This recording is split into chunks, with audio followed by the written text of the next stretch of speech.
नमस्कार मित्रों, स्वागत करता हूं आपका जेवी एनसीआईवी मेड सिंपल के चैनल में।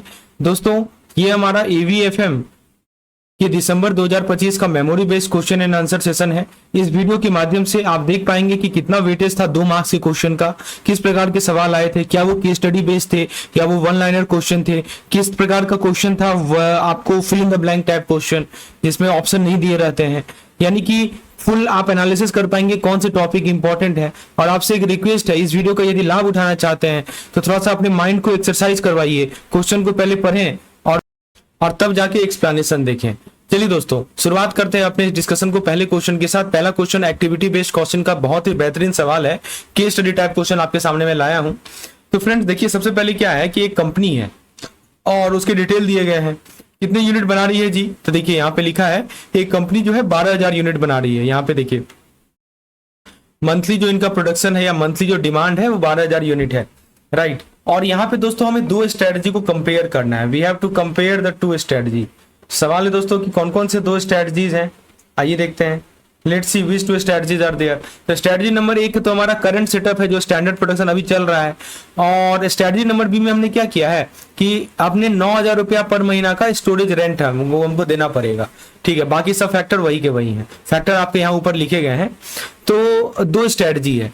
तो अब सवाल ये है कि कौन सा स्टेटमेंट करेक्ट है मंथली प्रॉफिट और ब्रेक इवन पॉइंट की रिगार्डिंग।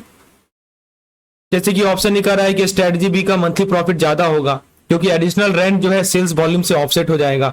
बी कह रहा है कि देखो भाई स्ट्रेटजी ए का ब्रेक इवन पॉइंट लोअर होगा as compare to strategy B. C कह रहा है कि डिफरेंस इन मंथली प्रॉफिट जो है 9,000 का है। और डी कह रहा है कि ब्रेक इवन पॉइंट जो स्ट्रेटजी ए का है 8,000 का है। एग्जैक्टली यही क्वेश्चन आया था, 2 मार्क्स वाले एग्जाम क्वेश्चन में आया था ये। तो फ्रेंड्स आइए, दोनों का ब्रेक इवन पॉइंट कैसे निकलेगा, इन दोनों का डिफरेंस क्या है, किसका प्रॉफिट कितना होगा, एक एक चीज कंप्यूट करते हैं।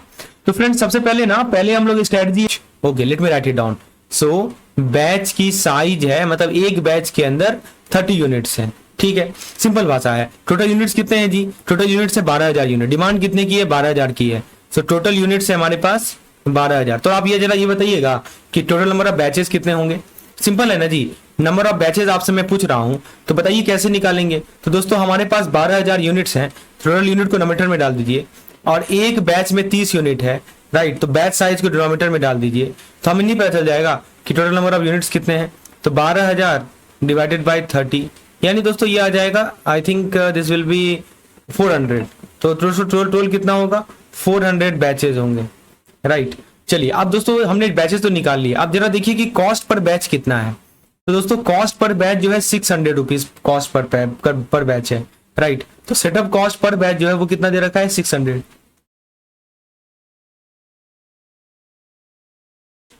यानी एक बैच का जो सेटअप कॉस्ट है वो कितना है, 600 रुपीज है, राइट। तो आप जरा बता सकते हैं कि टोटल सेटअप कॉस्ट कितना होगा, what will be the total setup cost.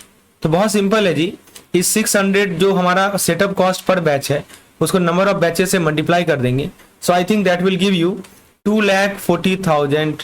सो ये is the total setup cost, right. ये हमारा क्या निकल गया, टोटल सेटअप कॉस्ट निकल गया 2,40,000 रुपया। फाइन। अब देखिए दोस्तों, अगला हमें ये निकालना है कि कंट्रीब्यूशन पर यूनिट क्या होगा, राइट। कंट्रीब्यूशन पर यूनिट कैसे निकालेंगे, कंट्रीब्यूशन पर यूनिट। तो आइए, हमें सेलिंग प्राइस दिया हुआ है, कितना है जी, एक यूनिट का सेलिंग प्राइस है 10,000, वेरिएबल कॉस्ट है 7,000। तो बस कंट्रीब्यूशन पर यूनिट तो इन दोनों का डिफरेंस ही होता है ना। तो कंट्रीब्यूशन पर यूनिट कितना हो जाएगा बताइए, 10,000 माइनस 7,000, यानी ये हो जाएगा 3,000। ये हमारा एक यूनिट का कंट्रीब्यूशन है। चलिए अब जरा स्ट्रेटजी नंबर ए को पढ़िए। स्ट्रेटजी नंबर ए में क्या कर रहा है कि जो स्टैंडर्ड प्रोडक्शन है वही, मतलब स्ट्रेटजी नंबर ए में जो करंट सिचुएशन है वही हमारा स्ट्रेटजी ए है। तो स्ट्रेटजी में टोटल खर्चा कितना आ रहा है, क्योंकि हमें क्या करना है, हमें प्रॉफिट देखना है। हमें दो चीज देखनी है, प्रॉफिट देखनी है और ब्रेक इवन पॉइंट देखनी है। तो पहले हम ये निकालते हैं कि टोटल कॉस्ट कितना है, क्योंकि दोस्तों प्रॉफिट कैसे निकालेंगे आपको पता है दोस्तों, कंट्रीब्यूशन पर यूनिट में दो चीजें होती है, एक तो हमारा प्रॉफिट होता है, दूसरा हमारा फिक्स कॉस्ट होता है। तो यदि हमें कंट्रीब्यूशन पता है लेकिन हमें प्रॉफिट जानना है तो फिक्स कॉस्ट माइनस करना पड़ेगा। तो आइए जरा फिक्स कॉस्ट कंप्यूट करते हैं। लॉजिक समझिए क्यों हम फिक्स कॉस्ट निकाल रहे हैं, आपको लॉजिक पता होना चाहिए। सेलिंग प्राइस वेरिएबल कॉस्ट दिया हुआ है, कंट्रीब्यूशन पर यूनिट निकाल लिया। कंट्रीब्यूशन पर यूनिट दो चीज से बनता है, प्रॉफिट और फिक्स कॉस्ट से। हमें प्रॉफिट निकालना है, तभी तो कंपेयर कर पाएंगे कि ए और बी में कौन ज्यादा प्रॉफिटेबल है। प्रॉफिट निकालने के लिए क्या करना पड़ेगा, दोनों का फिक्स कॉस्ट निकालना पड़ेगा ना। तो आइए दोस्तों सबसे पहले हम लोग total profit total fix cost निकालते हैं। Let's compute the total fixed cost. आइए निकालते हैं, let us compute it here. तो टोटल फिक्स्ड कॉस्ट कितना हो जाएगा जी, what will be the total fixed cost. तो पहले हम लोग ना ऑप्शन ए की बात करते हैं, तो कॉस्ट ओवरहेड देख लीजिए। फिक्स्ड मंथ ओवरहेड है 20,000 रुपया और प्लस सेटअप कॉस्ट है। सेटअप कॉस्ट कितना है जी, अभी हमने निकाला है, सेटअप कॉस्ट कितना निकला 2,40,000। ये दोनों जब ऐड कर देंगे, जो फिक्स मंथ ओवरहेड है प्लस सेटअप कॉस्ट, यही हमारा टोटल फिक्स कॉस्ट आ जाएगा। यानी हम कह सकते हैं कि टोटल फिक्स कॉस्ट जो होगा इसका दो कंपोनेंट है, एक तो फिक्स्ड ओवरहेड कॉस्ट है और प्लस उसके अलावा जो हमारा सेटअप कॉस्ट है वो है। ठीक है, जरा ऐड कीजिए इन दोनों को। तो एक तो हमारा 20,000 होगा और एक हमारा हो जाएगा 2,40,000, 2,40,000। So that will give you 2,60,000। So that is your total fix cost. Now contribution कितना है जी, तो कंट्रीब्यूशन कितना है, तो हमने अभी देखा है कंट्रीब्यूशन निकाला था ना, कितना निकला था, I think 3,000। Let me show you, contribution 3,000 निकला था। हाँ यहाँ देखिए, एक यूनिट पे 3,000 है और हमारे पास कितने यूनिट्स हैं, हमारे पास 12,000 यूनिट्स हैं। तो कंट्रीब्यूशन कितना हो जाएगा, तभी तो माइनस करेंगे या तो आप, ठीक है। तो टोटल कंट्रीब्यूशन कितना हो जाएगा, तो पर यूनिट हमें पता है, पर यूनिट कितना है, पर यूनिट है 3,000 और कितने यूनिट्स है हमारे पास 12,000 यूनिट है। तो मल्टीप्लाई कर देंगे तो 3, आई think it is 36 lakh, right. तो ये 36 लाख हो जाएगा, राइट। तो ये हमारा 36 लाख जो है टोटल कंट्रीब्यूशन निकल गया। अब दोस्तों दो चीजें हैं, पहला प्रॉफिट और दूसरा बीईपी, दोनों एक साथ ही निकलेगा। आपको फॉर्मूला में नहीं पता है तो अभी आपको समझ में आ जाएगा। पहले हम लोग प्रॉफिट निकालते हैं। तो दोस्तों प्रॉफिट जो है, प्रॉफिट का दो पार्ट होता है। प्रॉफिट का निकालने के लिए क्या करना पड़ता है कि सबसे पहले तो एक तो टोटल हमारा कंट्रीब्यूशन है वो ले लीजिए और कंट्रीब्यूशन में से जो हमारा फिक्स्ड कॉस्ट वाला कंपोनेंट है वो माइनस कर दीजिए, राइट। तो हमारा प्रॉफिट निकल जाएगा। तो पहले स्ट्रेटजी की बात कर लें, तो कंट्रीब्यूशन है इनका 36 लाख का और फिक्स्ड कॉस्ट कितना है, तो फिक्स्ड कॉस्ट है इनका, I think yes we have computed 2,60,000, yes. तो ये 2,60,000 माइनस कर देंगे तो हमें प्रॉफिट निकल जाएगा। We are talking about strategy number A, तो दैट विल गिव अस 35,40,000। तो ये हमें प्रॉफिट निकल गया ए का, ठीक है। अब बीईपी भी निकाल लेते हैं, ब्रेक इवन पॉइंट भी ए का निकाल लेते हैं। कैसे निकालेंगे जी, तो ब्रेक इवन पॉइंट क्या होता है, जिस पॉइंट पे नहीं प्रॉफिट हो नहीं लॉस हो, उसको ही बोलते हैं बीईपी। और इसका फॉर्मूला होता है फिक्स्ड कॉस्ट अपॉन कंट्रीब्यूशन, बस ये फॉर्मूला होता है। तो फिक्स्ड कॉस्ट कितना है ए का, तो हमने फिक्स्ड कॉस्ट अभी निकाला है, I think it was 2,60,000, yes. So 2,60,000 is the fixed cost. और कंट्रीब्यूशन कितना है, कंट्रीब्यूशन है हमारा, टोटल कंट्रीब्यूशन है 36। कंट्रीब्यूशन पर यूनिट लीजिएगा जी, है ना, कंट्रीब्यूशन पर यूनिट लीजिएगा, यहाँ पे गलती मत कीजिएगा, टोटल कंट्रीब्यूशन मत ले लीजिएगा। कंट्रीब्यूशन पर यूनिट है 3,000।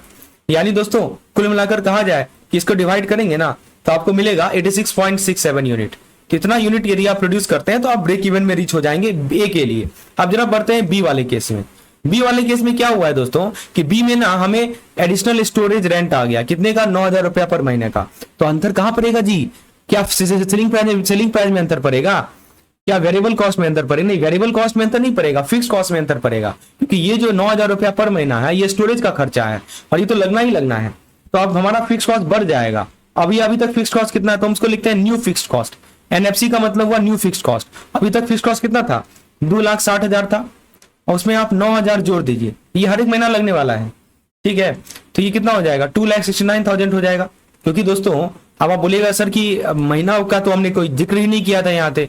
तो दोस्तों ये जो आपने फिक्स कॉस्ट निकाला था इसमें दो पार्ट लिया था ना, एक बार मैं आपको फिक्स कॉस्ट वाला कंपोनेंट दिखाता हूँ। ये just now we have calculated 20,000 fixed overhead plus setup cost. तो ये जो 9,000 रुपया पर महीना है वो हमारा किस में ऐड हो जाएगा, फिक्स कॉस्ट में ऐड हो जाएगा, ठीक है। तो आप बताइए कि फिक्स्ड कॉस्ट में हमारा बढ़ गया तो प्रॉफिट पे क्या फर्क पड़ेगा। प्रॉफिट का फॉर्मूला क्या बताया था, कहें कि BEP directly proportional to FC.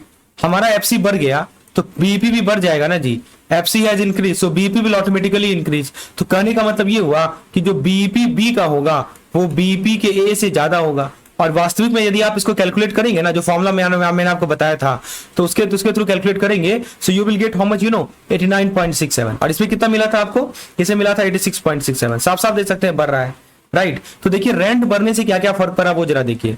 Rent बढ़ा तो आपका फिक्स्ड कॉस्ट बढ़ा, फिक्स्ड कॉस्ट बढ़ा तो आपका प्रॉफिट गिर गया, ठीक है। और प्रॉफिट गिर गया लेकिन जो ब्रेक इवन पॉइंट है वो बढ़ गया। बस ये लॉजिक समझना है। आई होप चीजें समझ में आ रही होंगी। अब क्वेश्चन नंबर 2 की ओर बढ़ते हैं। Let's see the question number 2 of today's session. Same thing has been given explained here also. Now question number 2 is on your screen. Question क्या कर रहा है कि ये एक मर्जर वाला क्वेश्चन है कि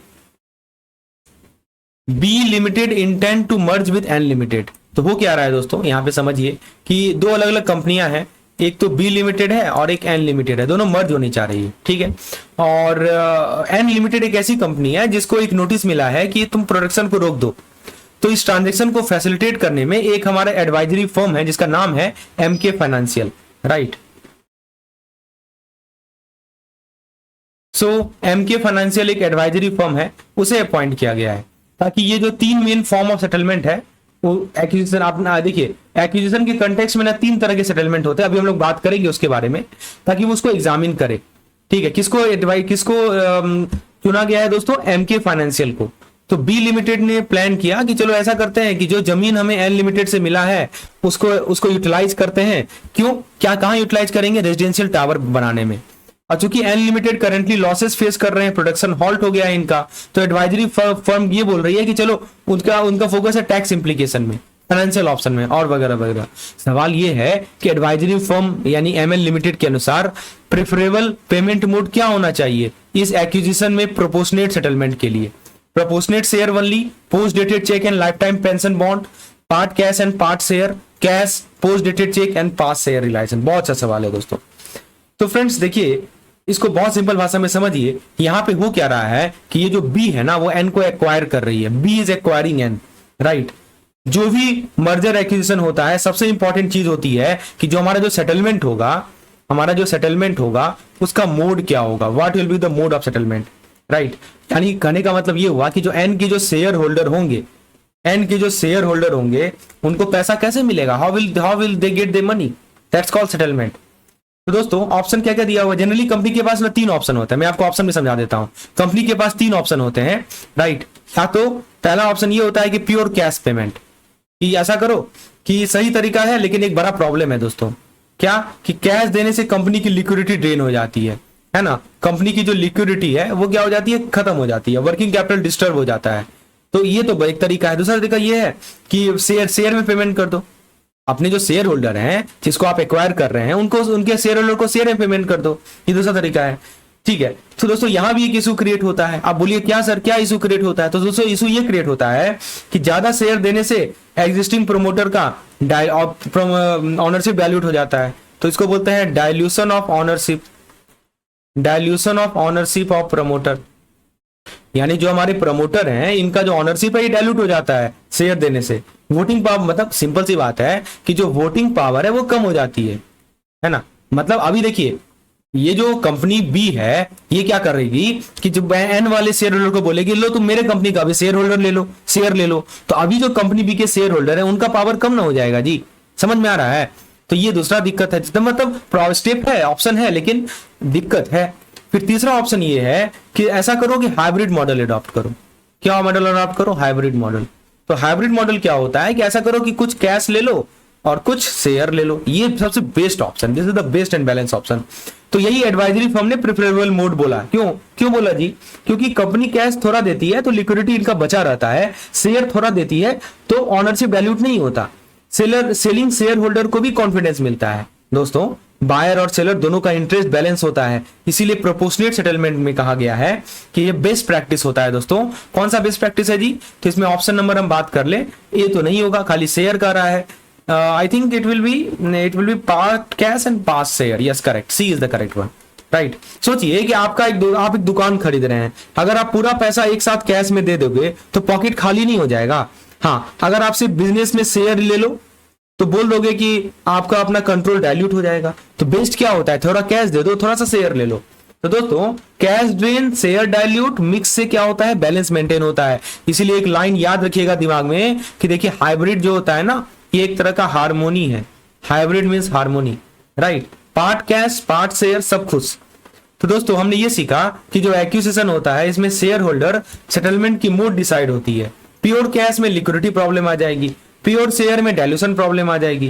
जो hybrid part cash part share ideal case होता है, इसीलिए सही जवाब है ऑप्शन नंबर सी। समझ में आ गया होगा दोस्तों इसका लॉजिक क्या है। फ्रेंड्स, क्वेश्चन नंबर 3 में आगे बढ़ने से पहले मैं आपको ईवीएफएम के पीडीएफ प्लान के बारे में जानकारी देना चाहता हूं। यदि आप इस तरह से प्रीवियस ईयर क्वेश्चन को प्रैक्टिस करना चाहते हैं तो हमारे पास पिछले जो 6 एग्जामिनेशन हुए हैं सबका क्वेश्चन पेपर अवेलेबल है हमारे पास, वो अलग अलग फाइल्स में हमने डाल रखे हैं अपने कोर्स में। साथ ही साथ दोस्तों आपको इसमें कैप्सूल कंटेंट मिलता है क्विक रिवीजन के लिए, यूनिट वाइज थ्योरी पीडीएफ मिलता है, मॉड्यूल वाइज अरेंज है दोस्तों, unit wise MCQs, unit wise case studies के पीडीएफ मिलते हैं, राइट। मिसलेनियस कुछ पीडीएफ्स हैं, आप इसमें देख सकते हैं, formula PDF, turbocharge PDF, fast revision के लिए पीडीएफ है। यानी दोस्तों फुल तरीका है यहाँ पे। आपको यदि कॉम्प्रिहेंसिवली कवर करना है सिलेबस को तो वो भी अवेलेबल है, यदि आपको इंपॉर्टेंट चीजें कवर करनी है वो भी अवेलेबल है। केस स्टडीज के पीडीएफ है जिसको आपको जरूर अटेंड करनी चाहिए, जैसा कि पैटर्न आ रहा है आज के समय में, बहुत ही रीजनेबल प्राइस रखा गया है। डिस्क्रिप्शन सेक्शन में जाइए, चेक कीजिए कोर्स को, कुछ फ्री सैंपल्स भी डाल रखे हैं, आप आसानी से चेक कर सकते हैं। तो चलिए दोस्तों, आगे नंबर 3 आपके स्क्रीन पर है और ये क्वेश्चन जो है इसी जो केस स्टडी अभी हमने डिस्कस किया एक्जिक्यूशन वाला, एक्विजिशन वाला, उसी का सेकंड पार्ट है। तो सवाल ये कर रहा है दोस्तों कि what happened to the losses of N Limited when B Limited acquired it? Yes, acquisition में दोस्तों क्या होता है टैक्स इंप्लीकेशन का, या लॉस पे क्या इम्पैक्ट पड़ता है। तो ऑप्शन ए कर रहा है कि loss is deducted directly from share holder, B कर रहा है कि loss is paid off as a liability by the acquired company. देखिए दो कंपनी होती है, एक एक्वायरर और दूसरी एक्वायरिंग, राइट। तो अब सवाल ये ऑप्शन भी कर रहा है कि जो लॉस है वो लायबिलिटी के रूप में पे कर दी जाएगी। सी कर रहा है कि loss can be utilise by the acquired company as per tax rule, और डी कर रहा है कि loss amount does not provide any tax benefit to either party. Very good question. चलिए इसको बिल्कुल सिंपल भाषा में समझते हैं।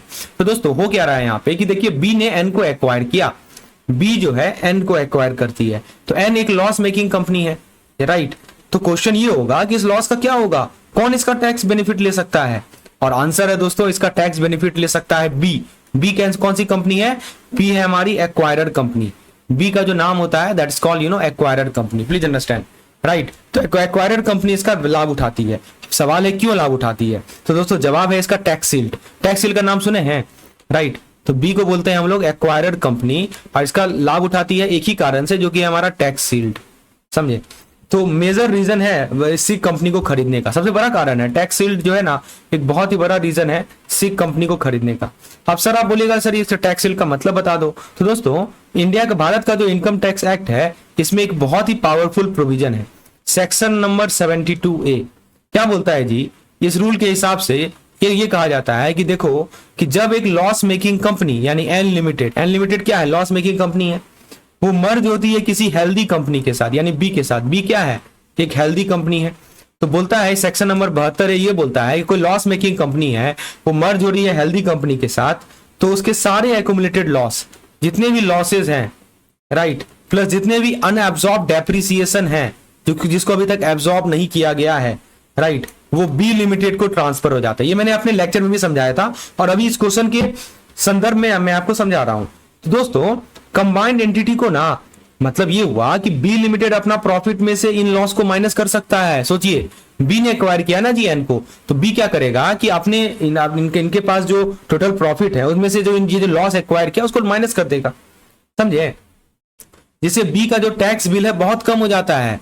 फायदा ये होता है बी को कि इनका टैक्स बिल ना बहुत कम हो जाता है। तो जो कंबाइंड एंटिटी बनती है मर्ज होने के बाद, कंबाइंड एंटिटी जो बनेगी, इनको बहुत ही फायदा मिलता है टैक्स सेविंग में, समझे। तो यही रीजन होता है कि कंपनी ना डिस्ट्रेस या लॉस मेकिंग फर्म को कभी कभी इंटेंशनली एक्वायर करती है।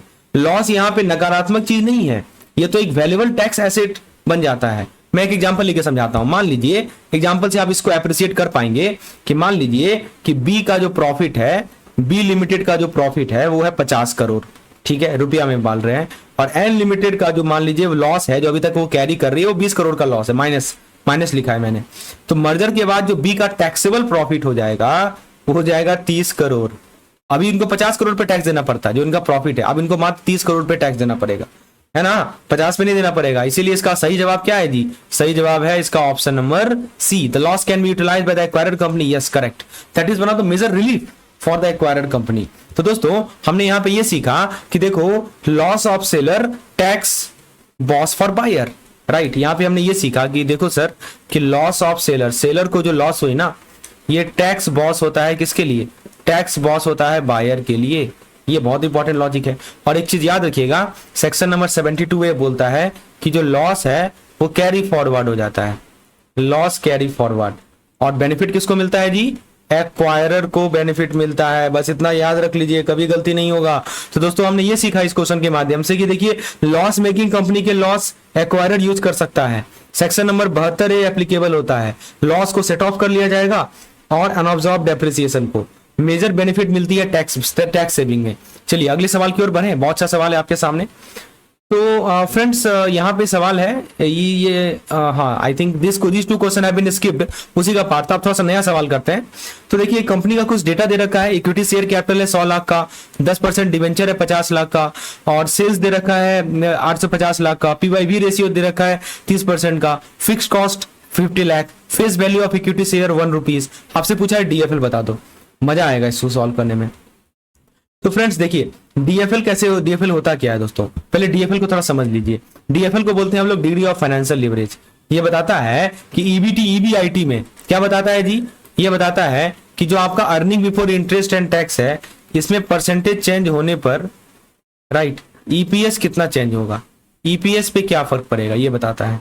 तो अगर मान लीजिए राइट कंपनी के पास ना डेब्ट और इंटरेस्ट दोनों है, समझे, तो फिर क्या होता है, लीवरेज बढ़ जाती है, लीवरेज इंक्रीजेस, राइट। तो दोस्तों यहाँ पे ये इसका हम लोग फॉर्मूला वाइज एनालिसिस करते हैं। सबसे पहले ना पहला ये काम कीजिए कि आपको ईबीआईटी तो निकालना है ना, तो डीएफएल निकालना है।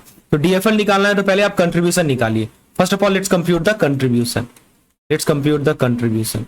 बोलिएगा सर कैसे कंट्रीब्यूशन निकालें? दोस्तों कंट्रीब्यूशन निकालने के लिए आपको दो डेटा दी गई है, एक तो सेल्स दिया गया है, एक पीवाईवी रेशियो दिया हुआ है। ये तो रट लीजिए, ये फॉर्मूला तो आपके फिंगर टिप्स पे होना चाहिए। क्या है जी फॉर्मूला? तो सुनिए फॉर्मूला क्या है, मैं समझाता हूं दोस्तों। फॉर्मूला ये कहता है,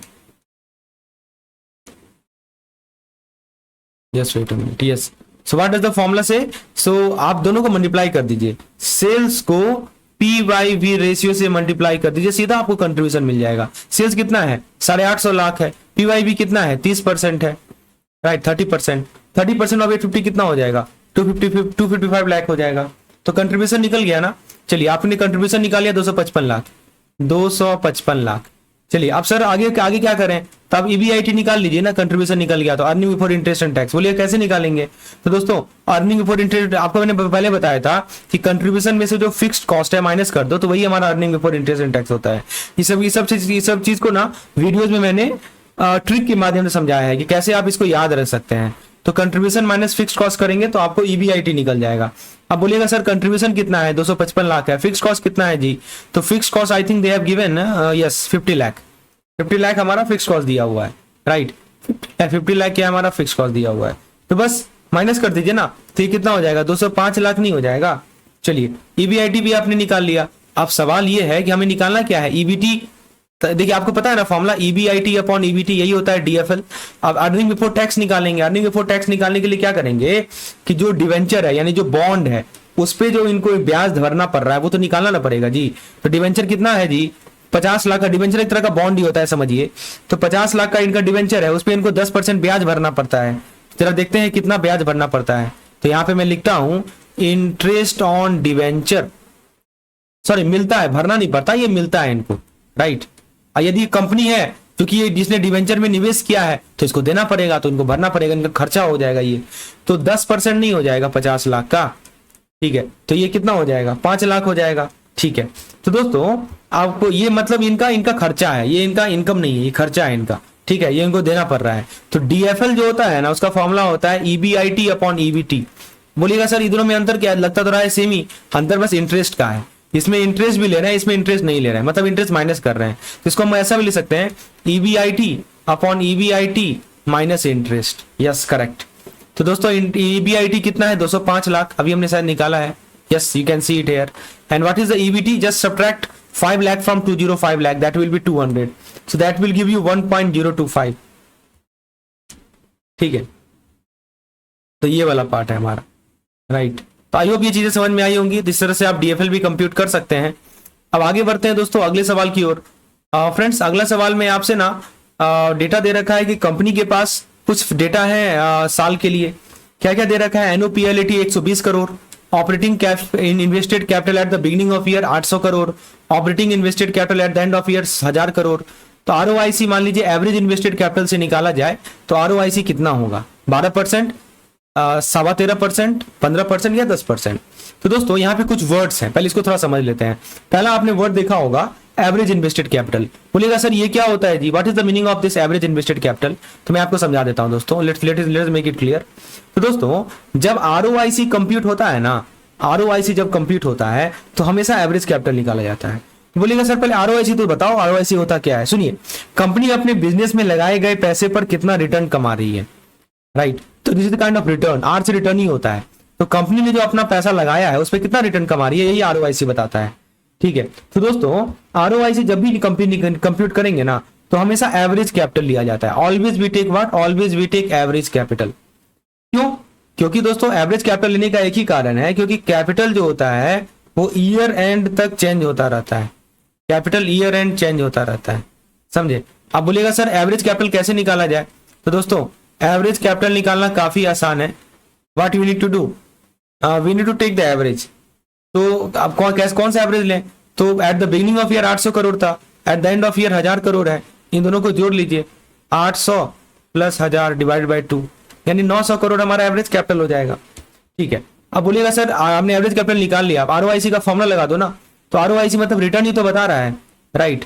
तो हमारा जो एनओपीएलटी है, एनओपीएलटी वो नॉमिनेटर में डाल दीजिए, और जो एवरेज इन्वेस्टेड कैपिटल है वो डिनोमिनेटर में डाल दीजिए, राइट।